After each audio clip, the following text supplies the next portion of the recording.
All right, welcome back to the Authenticity Calling podcast. I am your host, Relitza Spasova, and I'm so happy to be joined today by Erica Workman. And Erica is a hormone health coach and nurse. Erica, welcome. Thank you for being with us today. Hi, thank you. I know we were just saying it was a long time coming. We've been planning and preparing this for like way too long. So I'm Absolutely. excited to be here. Thank you. Yeah, no, it's been since you were saying October, November of last year, so it Yeah. has been a long time coming. Yeah, this podcast has been trying to come through me since I think 2020. So it's finally Mm, happening. We are here. love it. So grateful to be here with you. And yeah, I would love to know, what do you do? How do you do it? What is your passion and purpose in the world? How did you get to Mm. where you are? Yeah, this is a funny story. So I first became a nurse because I used to want to be a vet. I grew up on a farm. And then I decided that I liked talking a little bit more and I liked people to talk back to me. So then I became a nurse because then I could just talk to people all day. And now, I've transitioned into health coaching and specifically hormone health coaching because I really believe in empowering women. And this is something that I've seen so much throughout my own journey as a nurse, as a woman, in the Western medicine space and just how much better we can make it for ourselves and each other.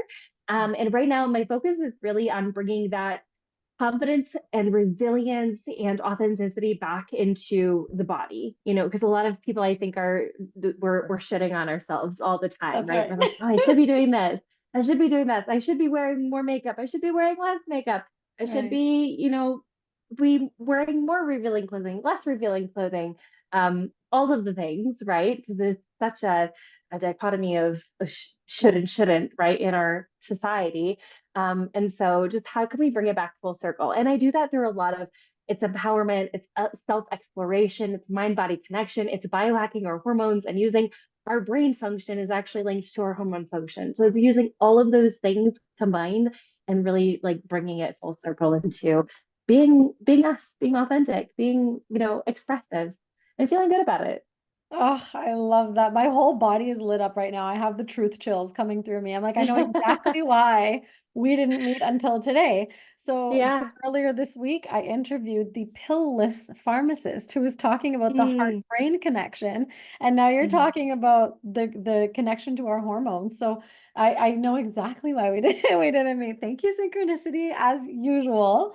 Yeah. Right on time, perfect timing. Thank you so much. This is powerful stuff. So coming Mhm. from the Western medical world, you said Western medicine, and it's interesting because Mhm. I come from that world too. And the way that I see sort of coaching and healing and being in this space is very different from how I learned it in Western medicine. And so I'm just curious, like, how did you blend the two? How did you put the two together? And what is the world you live in now? Because it doesn't sound like it's very strictly Western medicine at all.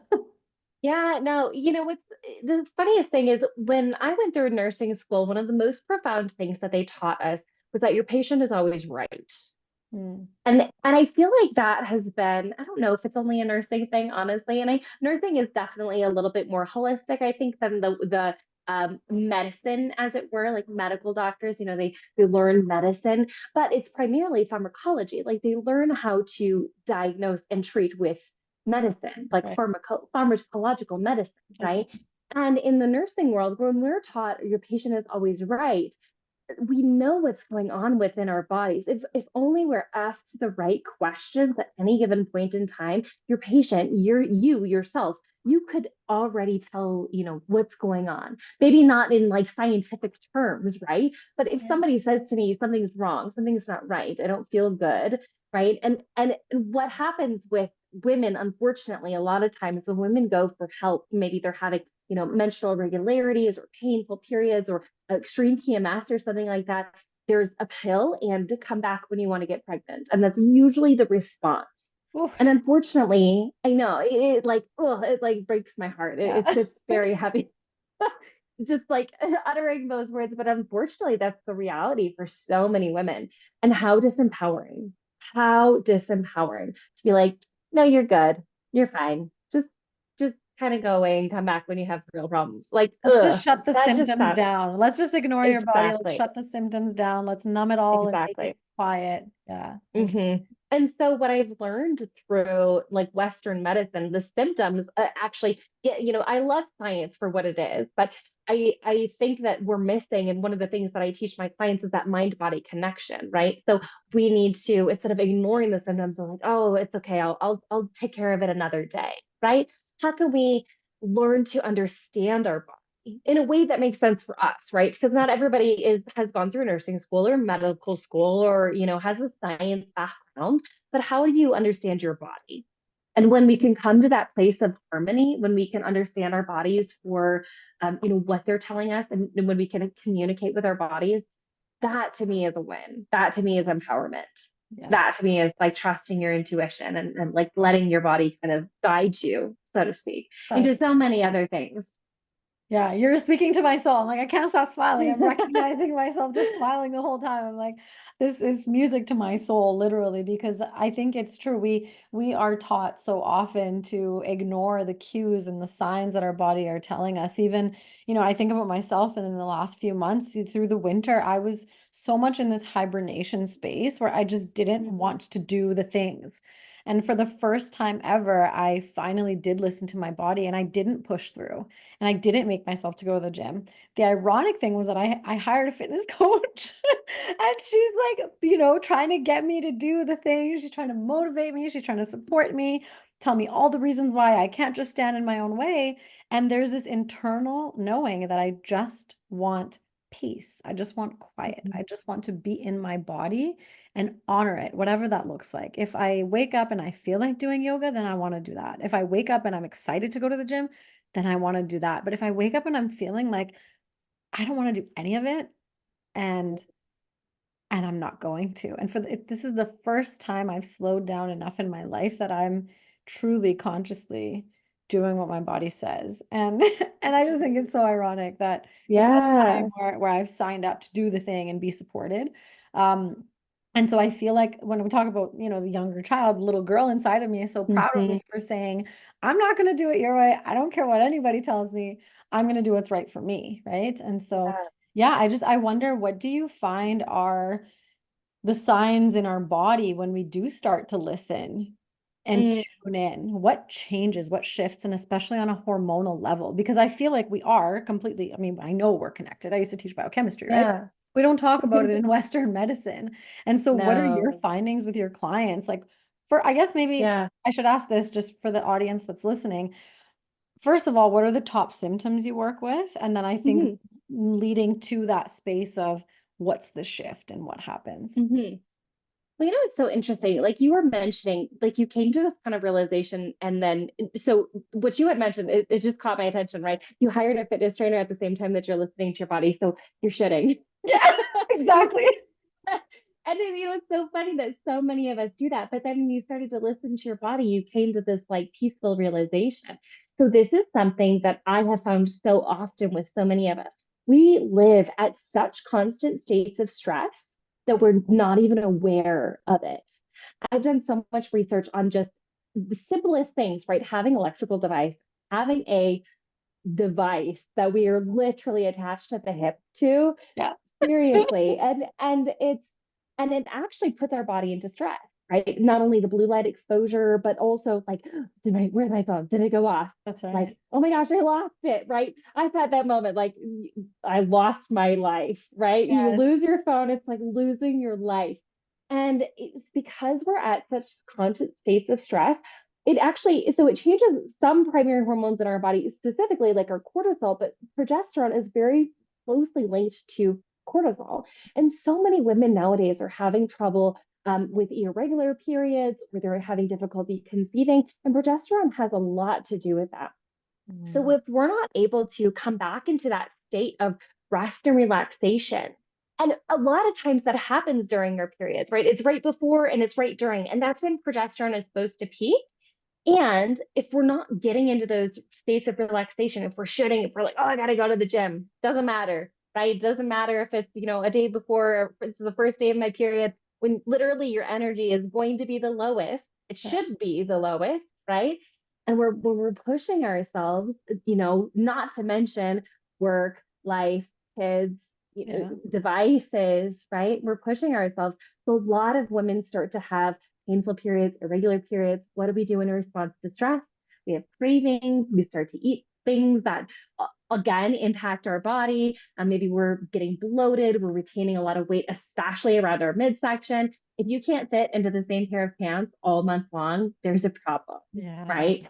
I've never had this since balancing my hormones. I've never had to put on the whatever two sizes too big or leggings or whatever during that time of the month because I couldn't fit into my jeans. Yeah. And so many women go through that. And we're like, yeah, they're just my PMS. Like that shouldn't be a thing. That's right. So Yeah. those are big reasons why people have um issues, but also those are some of the top things that we get. GI upset. Sometimes people aren't able to sleep. The stress goes through the roof. And along with stress, people have PMS. But when you get into the stage where you don't feel literally like you are in control of your body, of your emotions, if you have highs, lows, if you're crying, if you're screaming, it's like all kinds of, variables in between, that's an issue, right? It's not normal. Even No. though it's normalized, it's not normal at all. That's right. Yeah. And when we talk about pain too, when we talk about the Mhm, body's reaction to something being out of alignment, it's like if your body's feeling pain, unless you have a physical reason, which should mhm, heal anywhere between six mhm, to 8 weeks, if it's an organic reason, the body has a very resilient way of taking care of itself, unless it's something mhm, that's really truly chronic and there. I think a lot of us are accustomed to exactly ignoring it or taking that painkiller that you mentioned.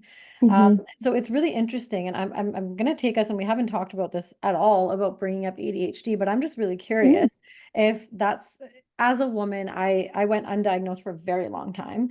I went through mhm, medical school without being diagnosed. I got diagnosed finally when COVID happened, when everything slowed down. mhm, And I couldn't find an equitable job for my education for the life of me. And I was working with Work BC, and they were kind of questioning what's going on. Something's not quite right. So I finally got like paired with a psychologist, psychiatrist who actually diagnosed me finally, and it mhm, made sense. However, after going through coaching, after going through taking care of myself and prioritizing myself, I notice that my symptoms only spike up when I'm under that state of extreme stress, when I'm pushing through, when I'm ignoring myself, or when something major happens to somebody that's close to me in my life.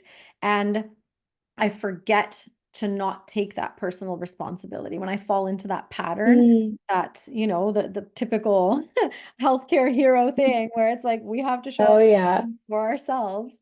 I find that is when my ADHD actually starts to act up, when my mind starts Mm, to overthink. And so I'm curious with the work that you do you support people with ADHD, but especially women with ADHD? Because I think mhm, it is extremely undiagnosed in women and underdiagnosed. And I think it's because it's so much in the mental, it's not physically hyperactivity, it's mental mhm, hyperactivity and inability to focus and ability to concentrate, mhm. inability to get all of the things done on the list. It's almost, we're forcing ourselves in the masculine energy when really all we want to do is be in our feminine and like melt Yeah. ourselves. That's how I explain it to myself now. Yeah, definitely. Now, that's an interesting question. So, I don't actually support specifically women with ADHD, but you're right. There are a lot of women who are undiagnosed with ADHD. Now, that being said, just to kind of preface that it is natural to have kind of those, I would say like lapses in judgment or like those brain breaks during the month because when you have especially estrogen is really closely tied to the neuroreceptors that are responsible for joy and pleasure and reward and things like that. So it kind of makes sense that throughout the month, so when you're ovulating, you're going to have the most joy and reward and pleasure. You are going to think that you are the hottest thing that is walking down the street, as you should, right? And then like all your ideas are great, right? But then, a couple of weeks later, you might be like, wow, like I can't like for the life of me focus on a project for 2 seconds, right? But that's natural because your estrogen has decreased. So women might think, there is definitely a case for undiagnosed women with ADHD, definitely 100%. And those symptoms actually show up naturally during the hormone cycle when we're kind of paying attention to them. Again, it's that mind body connection. What helps with that, yes, is giving ourselves those breaks, is realizing, okay, I cannot handle like the stress that I'm under right now, I swear to God, I had this funniest thing that happened. Literally, I was PMSing. I had just started my period. My husband was trying to show me something, and I'm like trying to multitask, and we're like bumping into each other. I'm like dropping things. I could not for the life of me multitask. And I said to him, I was like, if we would have tried this 2 weeks ago, we would have had no problem. But it was literally just the simplest fact of like my brain and my body, they're not working simultaneously right now. I cannot multitask for the life of me. And it's for that fact, my estrogen is down, my we have GABA receptors and everything that comes up with our progesterone. So we're feeling more relaxed. Maybe like we're not as agile and quick to respond, I'm dropping things and feel like I've got butterfingers over here Yeah. and I can't for the life of me hold to a conversation while simultaneously, doing another task. And that's normal. Like for that time of the month, it is actually normal. I'm going to invite all the women to take a deep breath. That compassionate self-forgiveness is so strong Yes. now. Thank you for that permission Yeah. to recognize that this is all natural. We're not meant to Mm. function at a 10 out of 10 all the time. And so, do you mind taking us through kind of what's normal throughout that menstrual cycle, if that's Yeah. okay? Because I think it would be Yeah, really definitely. supportive for everyone listening. And even for the men that are listening, it's good to understand your 100%. counterparts, whether it's colleagues or partners or just, daughters, aunts, uncles, Hmm. aunts, people in the space, right? Because hormones are Yeah. everything. They're so powerful. Yeah. And, so we always kind of attribute like men and women's cycle because men have a hormone cycle too, but they do a 24-hour clock. So men think of the sun, 24-hour cycle. Women think of the moon. You have a whole month cycle, right? And that is why men and women do have kind of those differentiating yin and yang kind of factors. But I always like to describe the menstrual cycle with the seasons because it's so much easier to understand. And then we do this every single year. So as adults, like we know there are seasons, and even as children, right? So think of, when you're first starting in the spring, right? You are going to be feeling the most, like you've got hope, right? You've got joy. You're kind of coming out of that menstrual phase, which is the winter, and you're feeling like okay, I could start to do things again, right? Spring cleaning, like I'm moving around and I'm doing stuff, right?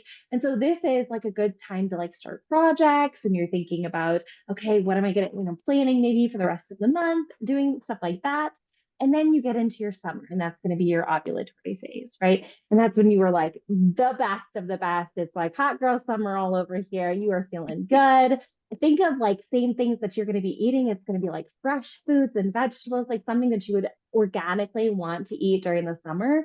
And you might be like a little bit scattered all over the place, but you can handle it because it's summer, right? You can do it for like a little bit of a time and you're feeling yourself, you're having a great time. And then you go into the winter, or excuse me, and then you go into the fall, right? Which is your luteal phase. And then you're feeling more like, okay, things are slowing down, but you're feeling really cozy. You want to kind of, get up warm, wrap up in a warm blanket and sit around a fire and just kind of like enjoy that nice slower time. And that's also when women are going to feel a little bit maybe more hungry, right? So think of like those root vegetables or like a hearty like Thanksgiving meal or something like that. And that's really going to be nourishing for like going into that winter phase, right? So, and then as in the luteal phase, so when you're in the fall, you're preparing for winter. Think of that, that mouse that's kind of stocking up for the winter and like doing other things. So this is kind of when you're wrapping up projects. You should really be kind of at the tail end of big projects, really. And then when you go into your winter phase, this is when you're supposed to relax. You're supposed to eat the fruits of your labor for like the rest of the year. This Mhm. is when you're supposed to enjoy time, relaxed time with family and friends, right? Think about like the holidays and what you love to do around the holidays. And yes, sometimes comfort food does come into it as we might think of the holidays, but also everything in moderation.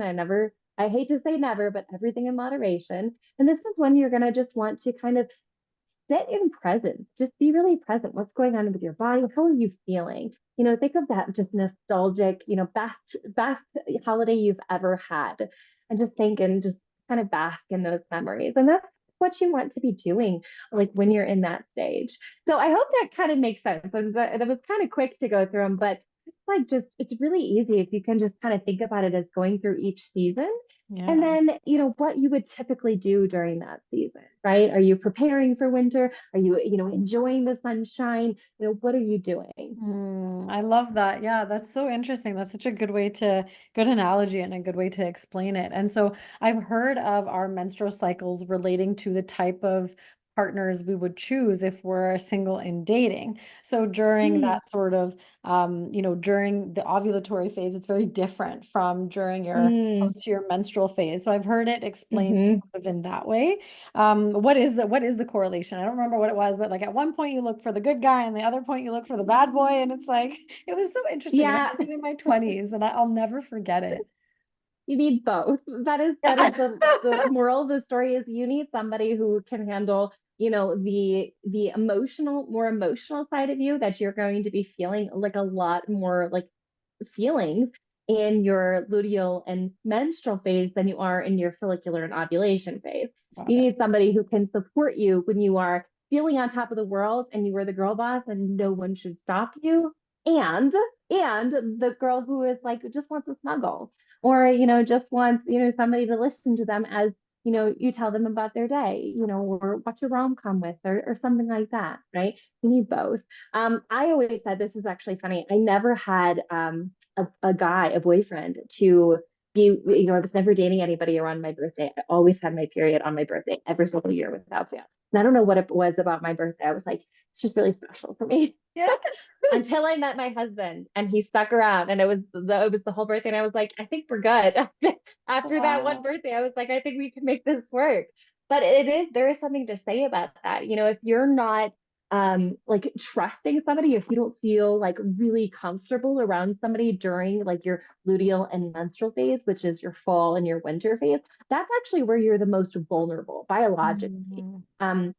For good reason, because if for example somebody if a woman were to be pregnant, that's going to be kind of the most crucial time to not only be kind of safe, like protect yourself right in your body, because especially after like the first missed period, it's kind of uh, um, during that first trimester, there is high risk of miscarriage. And so Mhm. you do have to be kind of the most careful during that time, but especially after that first one, right? So you are kind of feeling like the most withdrawn. And if somebody is able to be in your space during that time, and if you're feeling comfortable and opening up to that person during that time, that actually is a really good sign that that's somebody that you feel comfortable with, that that's somebody who you feel safe with. And so I don't know. I I always love make a life that. decision around having at least a couple of periods. Make sure that you guys are good. I love that. No, I absolutely love that. That puts more dating and less commitment until at least 3 months, even higher Yeah. on the priority list for all the single people. But I love what Mm-hmm. you said, and my business mind comes up right away, and I'm like, oh, Mm-hmm. I can trust my body more if it's in resistance just after ovulation. So that's so interesting because it applies to all of our relationships, right? Mm-hmm. So that's really interesting. Yeah, I love that little body hack. It's like you tune into Mm-hmm. your body a little bit more and into that safety. It's almost like you're more perceptive to misalignment in that time. 100%. Thank A you for hundred percent. sharing that. Well, and that's really important too in speaking about birth control, because there is a lot of studies out there and stuff, your pheromones might change and everything, but you don't have those normal ups and downs. So they actually do say that if you're on birth control when you meet your partner and then you come off of it, usually that happens later in life, when you're trying to have kids and things like that, and there is misalignment, that's probably why, because you weren't necessarily your full authentic self, so to speak, with all of your hormones and all of your cycles, feeling those feelings with birth control because it mutes it. Most of them do, for example, but it Yeah. like mutes it. You can't go through those full ups and downs. So sometimes it is kind of startling for couples to go through that, especially as they're trying to maybe have children and things like that. Wow, my mind is like, it's going to the extreme right now. It's like, okay, so Mm. everyone on most birth controls is actually not fully in tune with themselves, potentially not completely authentic, which is really interesting. Mm. I have my own Yeah, reasons for not really being a huge fan of, birth control the way that it was like dished out when we were in hmm, our teens and in our 20s, for right? sure. Like people are, it's a little bit better known that it's not this thing that has Hmm. no side effects and no consequences. But I think 100%. it really speaks to, especially, when you're a teenager, as you get into those 20s and into those 25, like that age where you are choosing a partner potentially, or even into the 30s. It's like if you are on those birth control pills that really change your hormonal system, that's a really good thing to note. And so if you're going to get off birth control after listening to this, use alternative methods, please. Exactly. Yeah, no, I love that. And so how do you, I guess what if there's something that you'd like to share with our audience, what would you invite them into sort of tapping into, looking at, questioning? I can't believe it's been an hour already. I'm looking at the clock and I'm like, really? Um, yeah, so something that they should, what I would always recommend, this is so interesting because, I'm a businesswoman. Like I pride myself in being an entrepreneur as well as a nurse, as well as, a girl's girl, a woman's woman, right?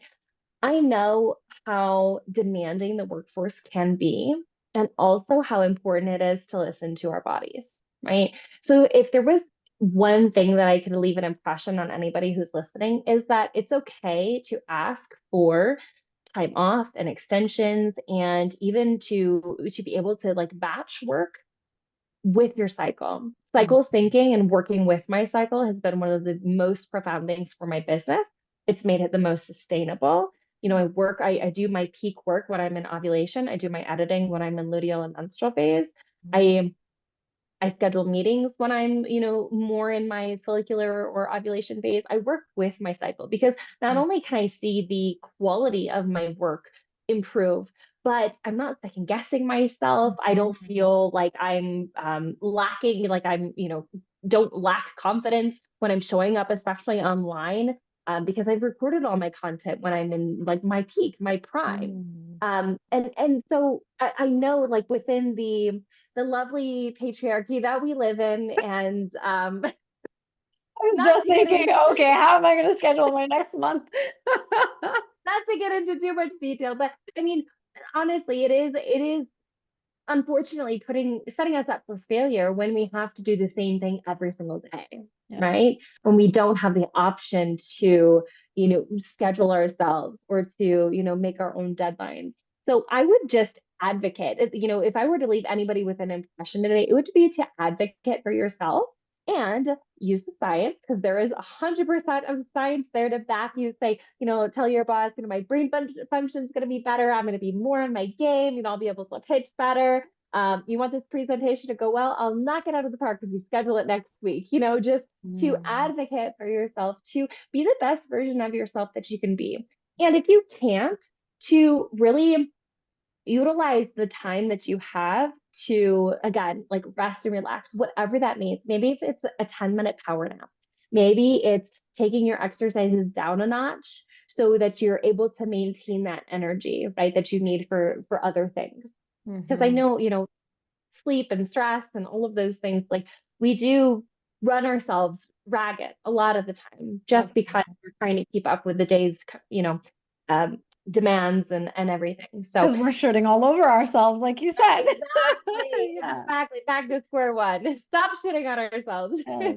Advocate for ourselves, listen to your body, and cycle sync. Yeah. Love that. Love that. And I just realized we didn't start at the top of the hour, so we do have a little bit more time. I'm curious if you have any other either questions or curiosities, if there's anything else that or something maybe that you're starting in what are we heading into? March, April, May. Is there any way that clients can Yeah. work with you? What do you offer for clients that Yeah. work with you? So if you'd like to know more, if you'd like to look at my stuff online, I'm on Instagram at Workwoman, because my married name is Workman, so and I couldn't abide by that. I I love apologize that. profusely to my husband, but it's at workwoman.erica, Erica, and that's where you can find all of my stuff. One thing that I'm working on this year, and this has kind of been a passion project of mine in forthcoming, that is a book. I actually have a hormone imbalance probability scale. It's very scientific and Wow.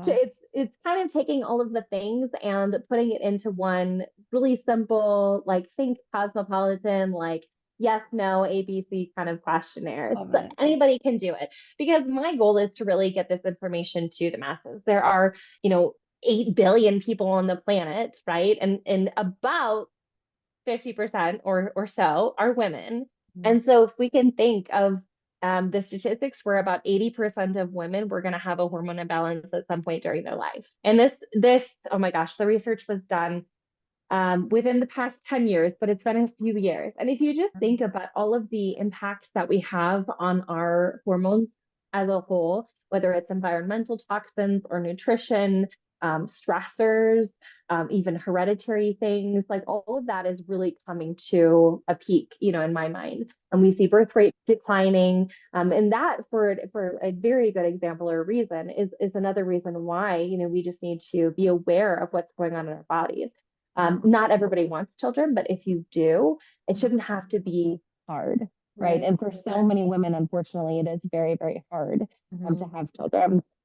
And so that's what I'm really passionate about, getting my information and my research out to people to help them start to do this on their own. Because some things that you can start doing on your own are very simple, like cycle syncing, things that we talked about today, whether it be like a 10-minute cat nap and just giving yourself that permission, not shitting on yourself when, maybe you have a deadline, but maybe you started your period the same day. It's Yeah. okay. Just reestablishing that mind body connection, reestablishing the exploration to really know what's going on in our body so that we don't have to show up to a doctor's office and they can just say, take a pill, come back when you want to get pregnant. We're not okay with that answer anymore. That's right. Yeah. So that's what I'd really love, people to know. And that's what I help people to do. And so I guess my new exploration in business definitely is to work with business women because we are shaping our economy. We're shaping business. So many more women are in the workforce today than there used to be. And this is a great opportunity to change the workforce, to change how people show up and to actually make it okay. Because as more women are in, the upper, areas of business and management and, boards and things like that, they will see this benefit as Mhm. well. And so we can all kind of make that change starting together. Yeah. That's right. I love that. It reminds me of a book that I read by Dr. Stephanie Estima, I think her name was, but she said like we push ourselves like little men, but we're not little men. We need to Mm-hmm. really respect our bodies and the beauty that is the female cycle, the hormones, the way we function, our intuition. Like there's so much juicy magic within us if we can just Mm-hmm. tap into it and if we can tune into ourselves and yeah, just really trust that. So I love that. We work with a very similar, I think, group of people in very different ways. So I would love to have you even as a guest at one of the masterminds or just to share your wisdom Sure. and knowledge. That would be amazing. And yeah, I mean, if someone was interested in starting to tune in, what would be the number one or the first step in the right direction, would you say, if someone's listening to this right now and they want to test this out to see what the difference is and have a little, Yeah. experiment with themselves. What would you recommend for someone that's listening? I love this question. Cycle thinking, just tracking your cycle. Okay. Because so many women don't, or they rely on like on an app to tell them, oh, this is going to be happening. But some people, some women don't actually track their cycle at all. So if you start to track, and that's actually how I started on this journey. It was a whole roller coaster of birth controls and then, side effects of those and things. And I really needed to figure out what was going on. But what was the biggest impact with me was honestly, it was ruining my relationship. I saw every single month like clockwork. We would fight, me and my husband, we would fight. And I would be like, nope, I don't think I can do this. Right. And then, a couple of days later, I don't know what I was thinking. I love this person. Right. But it was such a tumultuous time in my life because I was like, I don't know what's wrong with me. And then, I couldn't stay awake for a 10-minute, conversation. I was exhausted all the time. I was burnt out. I was running on fumes, literally. But what I started to do was I started to track. I was like, oh, it's coming every single time. I'm fighting, I'm arguing, I can't stay awake. every single month, like clockwork. I wonder what else happens, like clockwork every single month. And so tracking my cycle was really one of the most pivotal things for me. And then I started to understand how I reacted, what I needed to support myself, right? And since then, after it took me 2 years of trial and error to try to figure out, okay, what do I need? What don't I need? Doing research, all of the things. And now I can honestly say in the last probably 7 years, I've never had a major hiccup. Like obviously life happens and I'm not perfect all the time, but I've never been concerned for the welfare of my marriage because I was PMSing, Yeah. right? And so that to me is a really good thing. Yeah, that's a huge win. That's an absolutely huge win. And so what are the things that you would track? What are some examples of what you would Mhm. track? So mood is the obvious one that comes to my mind. But what else Yeah. would you track? I actually love to track. So this is kind of interesting. A lot of women don't track this. They'll track when their period starts, which is day one, and then they'll track when it ends. But actually, all month long you should be tracking. But not only that, during your period, you should actually be tracking how much blood do you have? Are there a lot of clots? What color is it? Those are all things that actually give information, whether you're not having enough nutrients, maybe you're dehydrated, something else. That's all good information. And, throughout the month, are you having cravings at specific times? Is this stress related? Maybe it's nutrient related. A lot of times we're actually nutrient deficient. So if we all had the proper nutrients, we probably wouldn't have any period pain at all, ever. Mhm. Right. And that's been a huge thing for me since resupplementing my body and giving myself back the nutrients that were depleted with hormonal birth controls. I've been able to completely get rid of all of my PMS pain or anything like that, which is game changing. How many Wow. women are stuck to a couch, can't hardly function at work because they're in such bad pain? And some people Absolutely. don't understand. And sometimes it's genetic where there is some sort of medical issue like endometriosis or PCOS or something like that. But even then, there are things to help those kinds of issues, right? And if we were all to be as nutrient dense as we should be, sometimes that in and of itself could be a game changer for so many people. So tracking, okay, when are you craving things? Maybe your face is breaking out, right? Says a lot about your digestion and your liver. Um, Maybe you are getting insomnia, or maybe you're sleeping all the time, right? Maybe your sex drive goes up. Maybe it is completely non-existent. It's really not 100% normal to not have a sex drive at all when you start to PMS. And for some women, that's true. And for some women, they don't have a sex drive at all.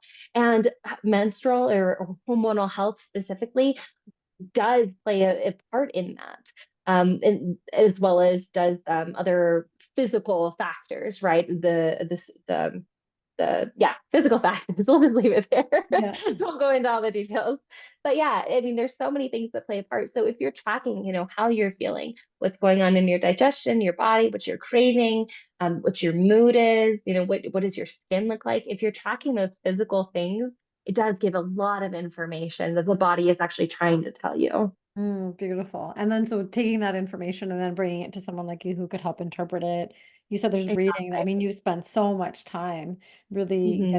getting to the root of what are the things with those patterns. So yeah, Hmm. beautiful. Thank you. Thank you so much for sharing all of your wisdom and knowledge, and just so amazing that you followed your path. And so this is the Authenticity Calling podcast. And so I'm just curious, what got you on this path of coming from classical, nursing the way you were trained to doing this kind of work? What was that moment? Was there a single moment, or was it a sequence of events that led you to really following this calling? Because you can tell you're so passionate about it, you're so good at what you do. And so I'm Yeah. curious, like what was that thing? I'm laughing because when I first decided to start really focusing on hormone health, I was like, oh my God, I do not want to talk about periods all the time. I did. I was like, I don't know how I'm going to be able to do this. But what really changed my perspective, what really, really changed things for me, it's not, I had a lot of issues when I was on hormonal birth control. I went on for a number of reasons, but it wreaked havoc in my life, right? And I dealt with it and I managed it and I got through it, right? And then it happened to my one of my sisters, Mm, right? And seeing her go through that, and my heart broke into a million and a half mm, pieces. and I wanted everything to like I wanted to save her. I wanted to help her. I wanted to, make it all go away, right? Mhm. And, to me, that was the single most important thing that so many women are exactly like her every single day. And thankfully, with a great sister and a great advocate, and telling her, speak up, tell the doctor when things aren't right. I actually went to a doctor's appointment with her and had the doctor heard the doctor say to her, "That's not a thing," when she was telling him about her issues. And my jaw about hit the floor. And I took everything within my power to just stay silent and to not, not make this into, a very uncomfortable situation because I was fuming inside. And that to me was pivotal. It was, how can we not allow the medical system to treat women like this? Mm. Because I knew exactly what she was going through. I had been exactly where she was a couple of years prior. And it was devastating to me, but it was even more devastating to her because it changed a lot of things about her life, to the point where she was on antidepressant medication, and then she became suicidal because of them. And it could have been so much more life changing than it was. And now it is a bad memory and a good story and a reason why I do what I do. But for some women, it doesn't end there. And for some women, the spiral continues and the help isn't there. And, one thing leads to another. And then so many other chronic conditions can come from poor uses of birth control, whether it be, high cholesterol or diabetes because of weight gain, things like that. Non-alcoholic fatty liver disease is really common.